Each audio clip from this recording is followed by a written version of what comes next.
నమస్కారం. టెక్ ఆరంభంకి మళ్ళీ వచ్చేసినరు మీ రోజువారీ కొత్త కొత్త విషయాల మోతాదు. ఈరోజు టెక్ రౌండప్ నిండా బ్రహ్మాండమైన కొత్త ఆవిష్కరణలున్నాయి.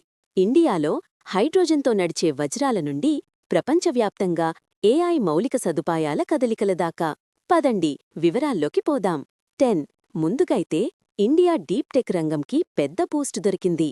మంగళూరు స్టార్టప్ హైడ్జెన్ దాని మొదటి హైడ్రోజన్ ఎలక్ట్రోలైజర్ని సూరత్లోని ఒక డైమండ్ ల్యాబ్కు పంపింది. ఇది ల్యాబ్లో పెరిగే వజ్రాలకు స్వచ్ఛమైన శక్తిని అందిస్తాంది. ఆత్మనిర్భర్ ఇన్నోవేషన్కి ఇది మంచి ఉదాహరణ. కార్డ్ ఆ తరువాత యూపీఐ అంతర్జాతీయ స్థాయికి పోతాంది. ఎన్పీసీఐ ఇంకా రేజర్ పే కర్లెక్ ఇప్పుడు ఇండియా నుండి పోయేటోళ్లు మలేషియాలో వాళ్ళ యూపీఐ యాప్ల ద్వారా పైసలు కట్టొచ్చు. పైసలు పట్టుకుపోవాల్సిన అవసరం లేదు, కరెన్సీ మార్చాల్సిన పన్లేదు, స్కాన్ చేసి కట్టేయండి.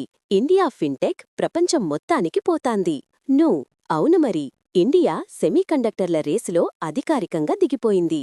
కేన్స్ టెక్నాలజీ ఇంకా సీజీ పవర్ ప్లాంట్లలో వాటి ఉత్పత్తి మొదలైంది.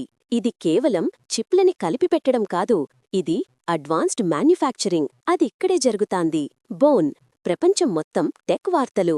బ్రెయిన్ అమెరికాలో ఓపెన్ ఏఐ చాట్ జీపీటీతో నడిచే బ్రౌజర్ను తీసుకువచ్చింది. అది సర్చ్ని జనరేటివ్ ఏఐతో కలుపుతుంది. వెబ్ని చూడటానికి ఇదొక కొత్త మార్గం.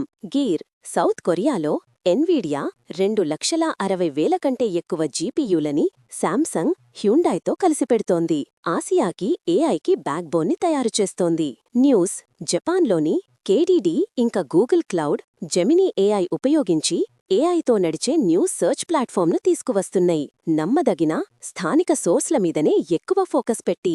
ప్లగ్ ఇంకా యూరప్లో యాక్సెలెరా ఏఐ యూరోపా చిప్లను బయటికి తీసుకువచ్చింది. అవి తక్కువ పవర్ తీసుకుంటూ ఎక్కువ పనిచేసే ఏఐ చిప్లు.